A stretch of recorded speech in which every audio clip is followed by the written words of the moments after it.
할렐루야. 오늘은 아합을 위해 싸우시는 하나님이라는 제목으로 은혜를 나누도록 하겠습니다. 우리 인사합니다. 사랑하고 축복합니다. 사랑하고 축복합니다. 아멘. 오늘 본문은 우리의 죄악에도 불구하고 계속해서 우리에게 돌이킬 기회를 주시고 또 우리를 위해서 대적들과 친히 싸우시는 그런 하나님을 우리에게 소개하고 있습니다. 바로 악한 아합 왕을 위해서 싸우시는 하나님에 대한 말씀인데요. 함께 본문 말씀 묵상하면서 은혜를 나누도록 하겠습니다. 1절에 보시면 아합 왕 벤하닷이 32명의 소군주들과 연합군을 형성해서 엄청난 군사력으로 북이스라엘을 침공하고 결국 수도 사마리아를 포위했습니다. 반면에 이스라엘은 우리가 알다시피 3년 반 동안이나 비가 오지 않는 그 가뭄으로 인해서 굉장히 열악한 환경에 처해 있었습니다. 왕의 말이나 노새도 싸울 수 없는 그런 지경에 처해 있었던 것이죠. 때문에 베나닷은 자신의 능력을 자부하면서 이스라엘의 모든 은금과 또 백성들이 다 자신의 것이라도 된 것처럼 아주 자신만만한 모습을 보이면서 사신들을 보내가지고 이스라엘 왕에게 아주 굴욕적인 요구를 합니다. 사실 오늘도 이 세상들은 다 마찬가지입니다. 그러나 여러분 명심하십시오. 우리는 세상 사람들처럼 가진 것이 많다고 해서 또는 환경이 자신에게 유리하다고 해서 성공을 장담하며 사는 사람들이 아닙니다. 하나님께서 모든 것의 주인이십니다. 하나님이 모든 것을 다 다스리십니다. 우리는 이런 하나님을 인정하면서 살아가야 됩니다. 하나님을 알지 못하는 사람들에게 있어서 지위나 권력은 오직 교만거리일 뿐입니다. 하지만 세상의 주인이 하나님이심을 인정하는 성도에게는 나에게 주신 소유나 능력이 그 사명을 감당하기 위한 도구이고 또 하나님께 영광을 돌리기 위한 재료일 뿐인 것입니다. 그러므로 우리에게 주신 것으로 누군가를 짓밟고 억압하는 것이 아니라 세우고 섬기는 그런 삶을 사시기를 축복합니다. 그런데요, 이렇게 성을 포위해서 함락시킨다는 것은 쉬운 일이 아닙니다. 자기 편 병사들의 인명피해도 막대할 수밖에 없기 때문에 지금 베나닷 왕은 사신을 보내서 협상을 통해서 지금 화친 조약을 맺으려고 하는 겁니다. 이미 승리한 정복자가 된 듯이 기고만장한 베나닷은 1차로 사신을 보내면서 아합의 은과 금, 아내들과 아름다운 자녀들이 다 자기 것이라고 주장하지만은요, 이렇게 너무나도 자신만만하게 북이스라엘을 대하니까 아합 왕이 어떻게 합니까? 왕의 말씀같이 나와 내 것은 다 왕의 것이니이다 라고 하면서 너무나도 힘없는 동의를 하며 베나닷을 향해서 내 주라는 표현까지 사용하면서 굽신거리는 것을 보게 됩니다. 그러나 이것은 아직까지는 완전한 굴복은 아니고 약간의 부탁을 들어줌으로써 조공이라도 바치면서 이제 전쟁 상황에서는 벗어나고 어느 정도 합의를 이끌어내려는 그런 의도로 보여집니다. 그러나 여러분, 오늘 성경이 왜 이런 아합의 굴종적인 모습, 이런 굴복하는 모습을 우리에게 보여주는 걸까요? 힘이 있어 보이는 세상 앞에 오늘 우리가 이렇게도 쉽게 자존심을 버리고 또 소중한 것을 내어주면서 세상을 주인으로 삼는 경우가 많기 때문에 그렇습니다. 그러면서 보십시오. 오늘 성경은 이 사건에 대해서 고발하는 것입니다. 아람의 강력한 군대 앞에 과연 아합 왕이 최선의 선택이었느냐 하는 것입니다. 하나님을 경험했던 아합이었습니다. 갈멜산 위에서 그 850명과 엘리야의 대결을 통해서 하나님만이 참신이시다 하는 것을 엘리야만 확신한 게 아니라 아합 왕을 비롯해서 그 당시에 그 산 위에 있었던 모든 백성들이 다 확인했습니다. 그렇게 하나님이 불을 내려서 물과 흙과 재물을 사르시는 것을 분명히 경험했음에도 불구하고 과연 오늘 이 모습이 이스라엘의 왕으로서 내릴 만한 선택이었고 결정이었느냐 하는 것입니다. 그래서 오늘 이 말씀은 아합의 이런 태도에 문제를 제기하는 겁니다. 어떻게 그 모든 것을 은금과 아내와 자녀들을 아람 왕의 것, 그 이방 왕의 것이라고 할 수 있느냐 하는 것입니다. 적어도 이스라엘의 왕이라고 한다면은 마땅히 하나님의 것이라고 해야지. 다른 누구의 것도 아니고 이것은 다 하나님의 것이라고 이야기할 수 있어야 하는 것이지, 어떻게 하나님 이외에 다른 존재에게 내 주 왕이여 라고 부르면서 내 것은 다 당신의 것입니다 라고 할 수가 있느냐 하는 것입니다. 그러면서 보십시오. 우리의 생각과 저 세상의 악한 의도는 다르다 하는 것을 성경은 분명하게 보여줍니다. 아합의 이런 맥없는 굴복에 기고만장해진 이 베나닷이 두 번째로 사자를 보내서 뭐라고 합니까? 네 신하를 다시 보내서 아합과 신하들의 집까지 수색하고 아합이 소중히 여기는 것들을 다 가져가겠다고 이야기합니다. 여러분은 이런 경험 없으십니까? 내 자존심을 굽혀가면서까지 다 상대방을 위해서 수용을 해줬는데, 허락을 해줬는데, 그 상대방은요, 그것으로 만족하지 않고 나한테 더 많은 것을 요구하고 나를 더 얕잡아보고 나를 더 공격하는 그런 상황을 경험해 본 적이 없으십니까? 악한 세상은 그렇습니다. 내가 약한 모습을 보이고 내가 상대방보다 힘이 없다는 것을 알게 되면요, 점점 더 많은 것을 빼앗으려고 그러고 점점 더 나에게 무리한 요구를 하는 것이 세상입니다. 그 정도 큰 마음 먹고 내가 손해를 감수하고 양보했으면 좀 멈출 줄 알아야 되는데 세상은 그렇지 않습니다. 그래서 베나닷이 다시 2차로 사신을 보내서 한술 더 떠서 요구하는데요. 5절과 6절 말씀 보세요. 사신들이 다시 와서 이르되 베나닷이 이르노라. 내가 이미 내게 사람을 보내어 말하기를 너는 내 은금과 아내들과 자녀들을 내게 넘기라 하였거니와 내일 이맘때에 내가 내 신하들을 내게 보내리니 그들이 내 집과 내 신하들의 집을 수색하여 내 눈이 기뻐하는 것을 그들의 손으로 잡아 가져가리라 한지라. 얼마나 기가 막힌 말씀입니까?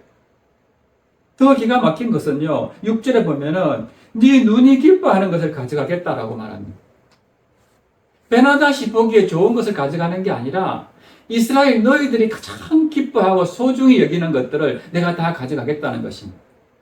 너희들이 절대로 이것만큼은 빼앗겨서는 안 되는데, 이것만큼은 내가 정말 우리 집 가보인데 하면서 숨겨둔 것들을 내가 다 찾아내서 다 빼앗아 가겠다는 것입니다. 왜 이런 일이 벌어집니까?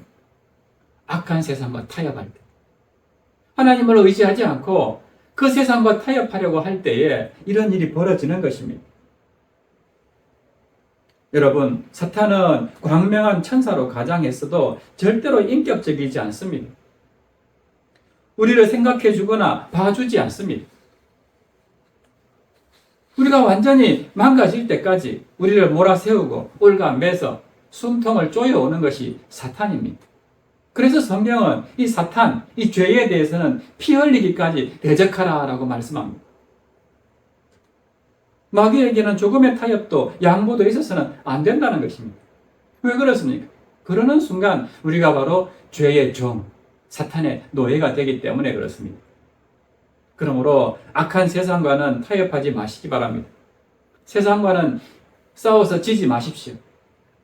모든 순간 깨어서 우리 주님처럼 말씀으로 저 마귀의 유혹과 시험을 이겨내고 그들의 도전을 원천 봉쇄하는 정말 신실한 그리스도인들 되시기를 축복합니다. 그런데요, 이 베나닷이 너무 무리한 요구를 했던 까닭일까요? 오늘 아합은 정말 무리한 요구를 들었다고 생각했으면 마땅히 하나님께 나아가서 물었어야 되는데, 또 말씀 보시면 하나님을 찾지 않고 장로들에게 묻는 것을 보게 됩니다. 7절입니다. 이에 이스라엘 왕이 나라의 장로를 다 불러 이르되 너희는 이 사람이 악을 도모하고 있는 줄을 자세히 알라. 그가 내 아내들과 내 자녀들과 내 은금을 빼앗으려고 사람을 내게 보냈으나 내가 거절하지 못하였노라. 이 베나닷이 나에게 사신을 보내서 너무너무 무리한 요구를 하는데도 내가 차마 거절하지 못했다는 것입니다. 그러니까 이 장로들이 뭐라고 대답합니까? 왕은 듣지도 말고 허락하지도 마옵소서라고 합니다. 다행히 장로들과 또 백성들이 옳은 소리를 했습니다. 그래서 아합이 이제 힘을 얻고는 내가 첫 번째 안까지는 들어드릴 수 있지만은 두 번째 안은 받아들일 수가 없다라고 사신에게 이야기해서 돌려보냅니다. 그랬더니 이 사신의 보고를 받은 베나닷이 10절에서 이렇게 이야기합니다. 그때 베나닷이 다시 그에게 사람을 보내어 이르되 사마리아에 부스러진 것이 나를 따르는 백성의 무리의 손에 채우기에 족할 것 같으면 신들이 내게 벌 위에 벌을 내림이 마땅하니라 하매. 좀 어렵게 이야기를 했는데요. 한마디로 이야기하면은 완전히 다 파괴해서 없애버리겠다는 뜻입니다. 전리품이고 뭐고 하나도 남겨두지 않고 부스러기도 남김없이 다 내가 없애버리겠다 하는 것입니다. 그랬더니 아합이 이제 정신을 차렸는지요. 아주 멋진 대답을 합니다. 11절 보세요. 이스라엘 왕이 대답하여 이르되 갑옷 입는 자가 갑옷 벗는 자 같이 자랑하지 못할 것이라 하라 하니라. 갑옷 입는 자가 갑옷 벗는 자 같이 자랑하지 못할 것이라 하는 것은 무슨 말이냐면요. 갑옷을 입는다는 것은 전쟁을 참가할 때, 시작할 때 갑옷을 입지 않습니까? 벗는 것은 언제 벗습니까? 전쟁이 끝났을 때 벗잖아요. 그러니까 이제 전쟁을 시작하지도 않았는데 이미 이겨서 갑옷을 벗는 것처럼 그렇게 자랑하지 말라는 겁니다. 우리말로 치면은 김치 국물부터 먹으려고 하지 말라는 뜻입니다. 아직 전쟁은 시작하지도 않았는데 지금 무슨 소리 하느냐 하는 뜻입니다. 이렇게 설전이 오가면서 이제 전쟁의 분위기가 고조가 되는데요. 베나닷은 자신의 요구를 거절한 아합을 향해서 내가 철저히 응징하겠다 하는 마음으로 자신의 승리를 장담합니다. 군사력을 자랑하면서 허세를 부립니다. 아합의 말처럼 아직 전쟁은 시작되지도 않았는데 이긴 것처럼 그렇게 자만심에 도취해 있습니다. 그러나 여러분 기억하십시오.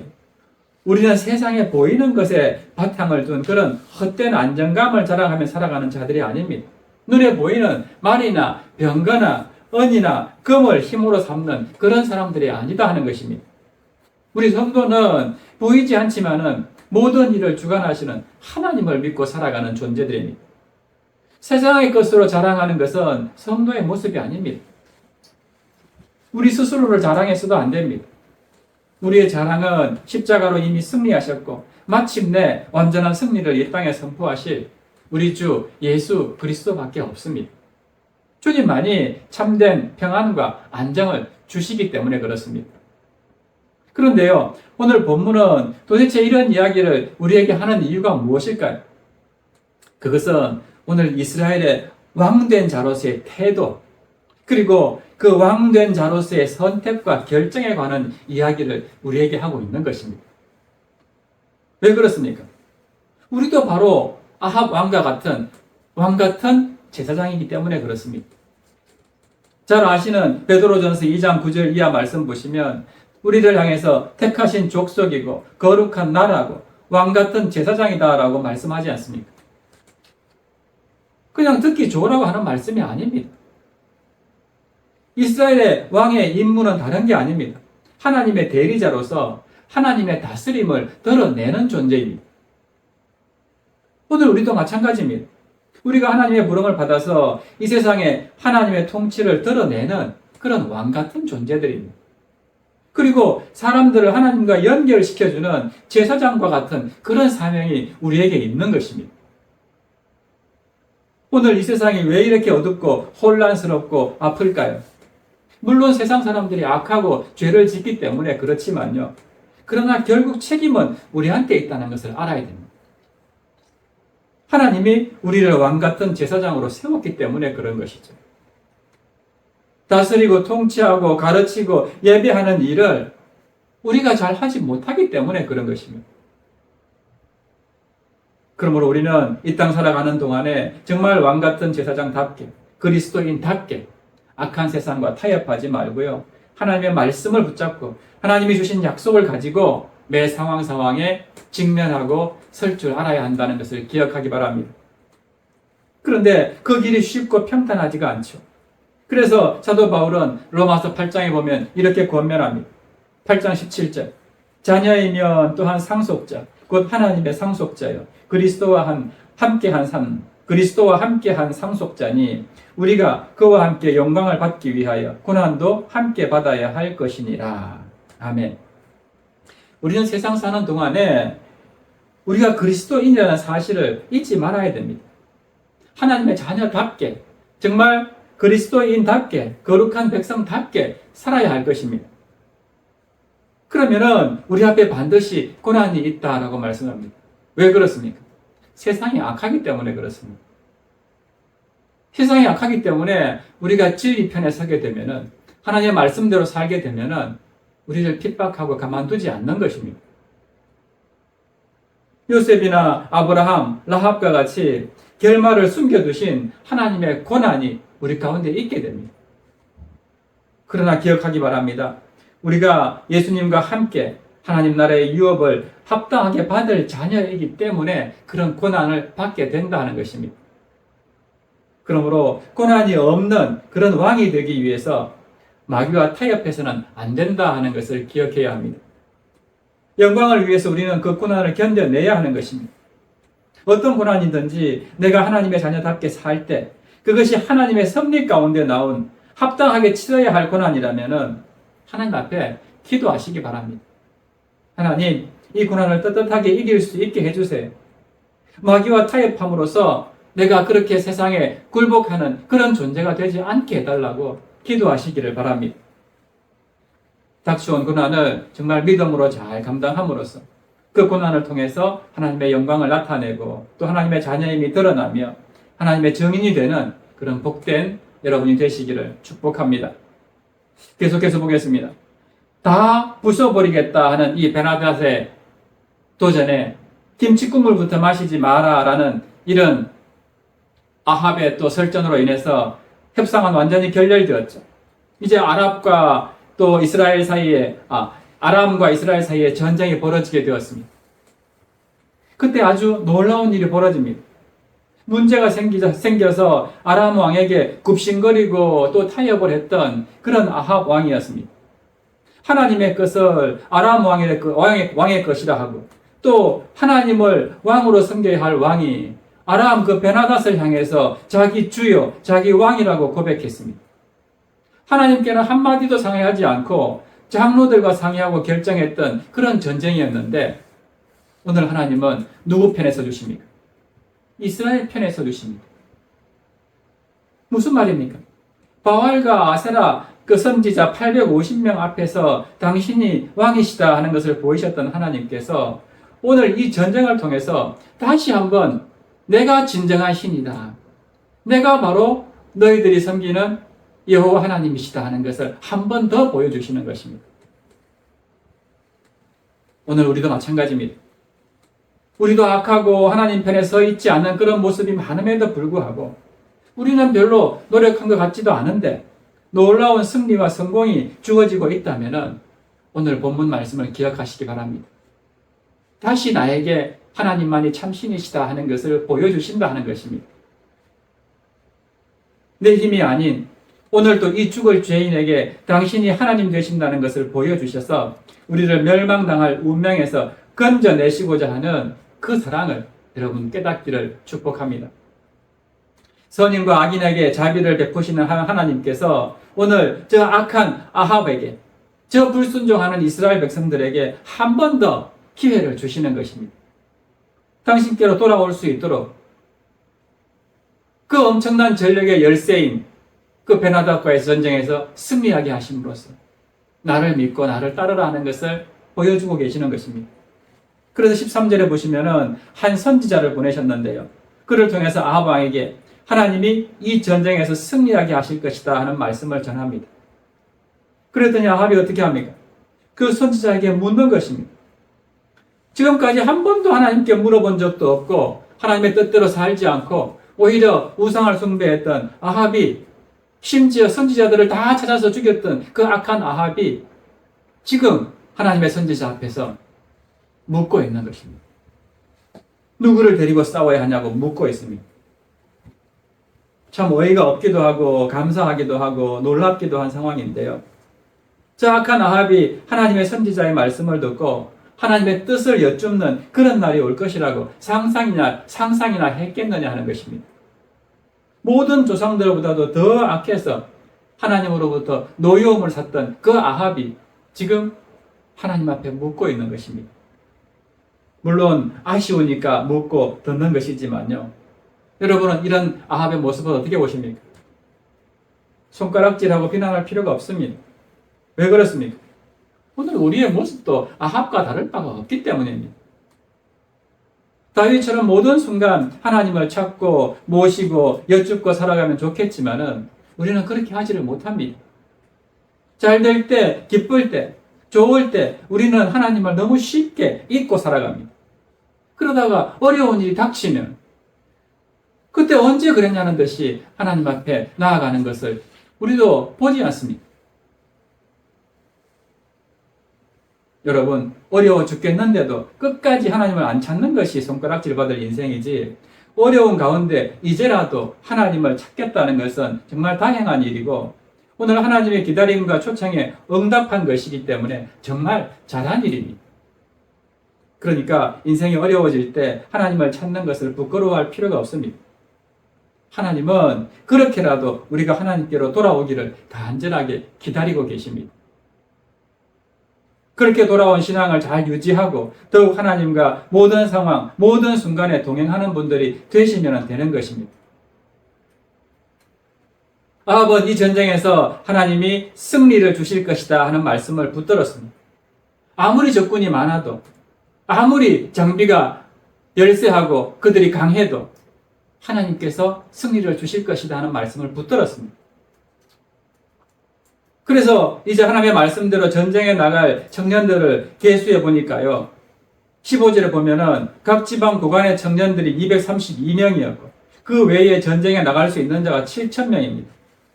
사실 이 숫자는 그 베나다 32개 소군주들이 연합한 군사력에 비하면은 정말 너무나도 열세한 숫자였습니다. 그런데도 불구하고 이 악한 아합이 승리를 주신다는 하나님의 말씀을 붙잡았다 하는 것이 중요합니다. 이 전쟁은 숫자의 많고 적음에 달려있지 않다는 것을 알았다 하는 것입니다.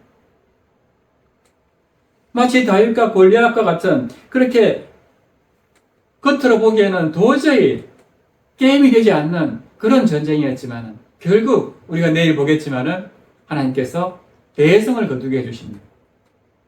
완전한 승리를 주시는 것입니다.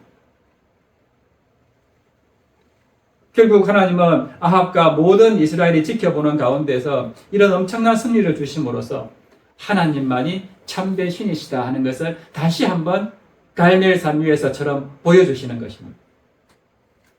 말씀 정리합니다. 사랑하는 여러분, 하나님은 오늘 본문을 통해서 우리에게 두 가지 메시지를 기억하라고 하십니다. 첫 번째는 아무리 아합이 악해도 그에게도 돌이킬 기회를 주신다 하는 것입니다. 갈멜산 위에서 그 엄청난 기적을 아합이 보았잖아요. 그런데 불구하고 다시 돌아가서 자기 아내 이세벨한테 그간에 있었던 일을 이야기하니까 당장 이세벨이 내가 엘리야를 붙잡아 죽이겠다. 이런 일들을 벌어지게 만든 장 본인이 아합이었습니다. 그래서 엘리야가 로뎀 나무 아래서 내가 나를 차라리 죽여달라고 하나님께 하소연할 정도로 이런 상황으로 몰아간 이런 악한 왕이 아합이었습니다. 그런 아합한테도 하나님은 다시 한번 이 엄청난 승리를 통해서 돌이킬 기회를 주신다 하는 것을 오늘 말씀을 통해서 보게 된다 하는 것입니다. 이렇게 우리를 향한 하나님의 뜻은 결코 심판이 아니라 멸망이 아니라 구원이다 하는 것을 기억하시기 바랍니다. 아무리 극악한 죄인도 심판이 아니라 구원입니다. 하나님은 지금도 믿음이 없고 하나님을 거역하는 사람들을 향해서 구원의 손길을 내밀고 계십니다. 우리는 그 풍성한 은혜에 감사하며 살아야 됩니다. 그 은혜를 받은 우리는 이제 하나님의 구원을 전하는 그런 은혜의 통로가 되어야 된다 하는 것입니다. 두 번째로는 순종하면 승리를 한다 하는 것을 가르쳐 주십니다. 오늘 싸움은 하나님이 이끄시는 전투에서 말씀대로 순종했기 때문에 승리하게 되었다 하는 것을 보여줍니다. 그 소수의 인원, 232명과 7,000명밖에 안 되는 그 인원으로 어떻게 싸웁니까 하고 아합이 불순종했다면 과연 승리할 수 있었을까요?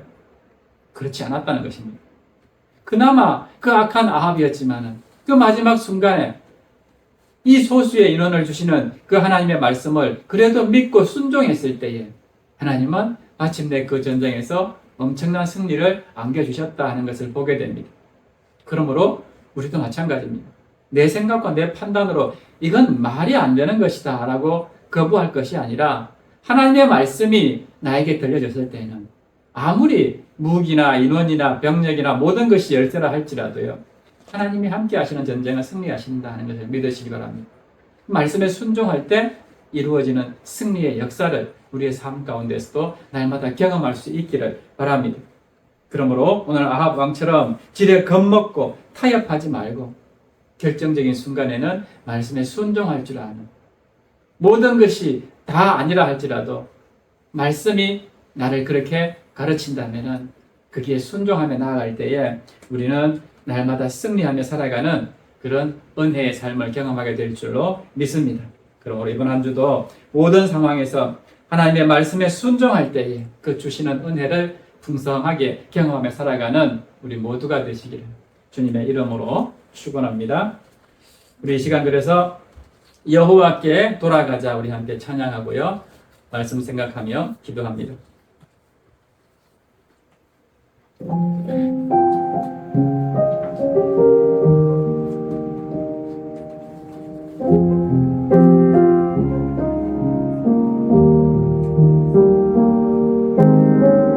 내 백성이 나를 떠나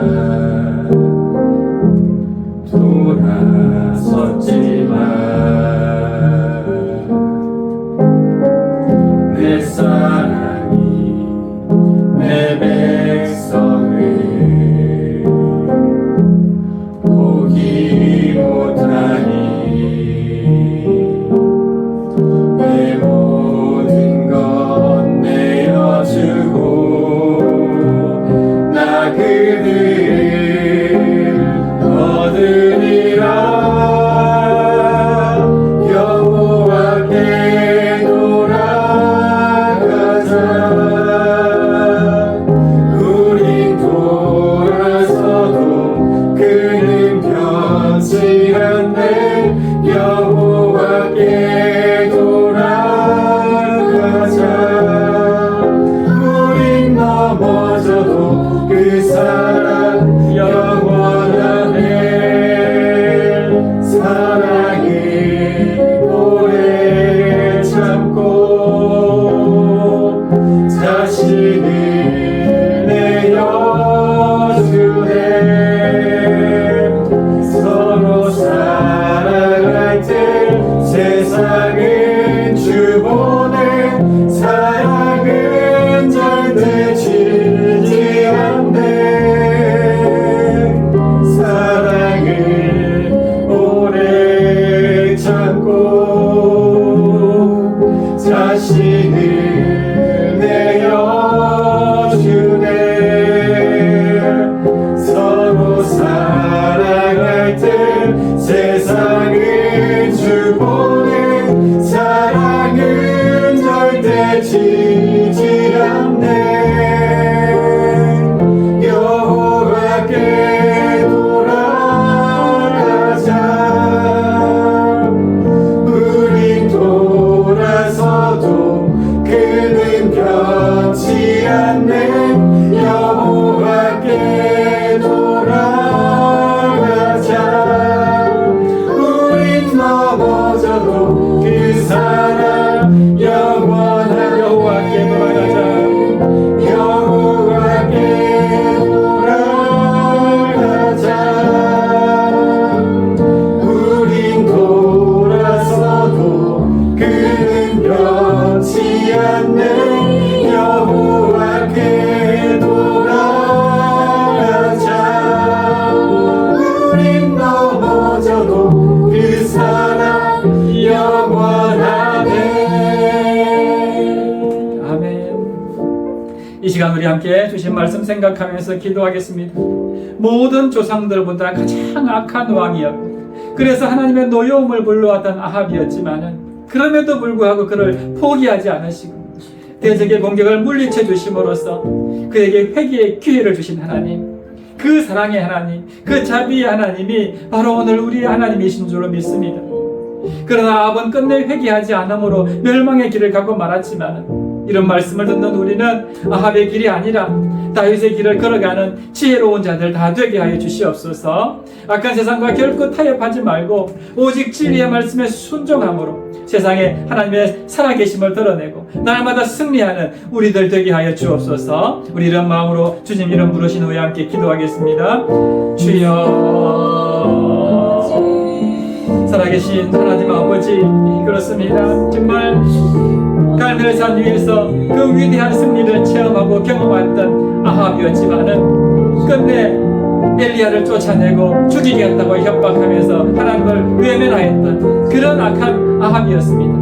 하지만 하나님은 베나밧의 그 엄청난 침공 앞에 다시 한번 그들에게 승리를 주심으로써 하나님만이 참된 신이시고 하나님만이 유일한 하나님이심을 아합과 이스라엘 백성들에게 보여주시는 것을 오늘 말씀을 통해서 보게 됩니다. 하나님 아버지, 오늘 우리 역시 마찬가지입니다. 우리가 정말 악하고 너무나도 불순종하고 하는 모습들이 많이 있음에도 불구하고 우리에게 승리를 주시는 것은, 우리가 이길 수 있도록 우리에게 하나님께서 허락해 주시는 것은 바로 하나님만이 참된 신이시고 하나님만이 유일한 하나님이시라는 것을 우리에게 보여주심으로써 우리가 다시 세상이 아니라 하나님을 의지하고 하나님께로 돌아오기를 원하시는 그 하나님의 뜻을 깨닫고 날마다 말씀 앞에 순종하며 하나님만을 증거하고 하나님께 영광 돌리며 살아가는 우리 모두가 되게 하여 주시옵소서.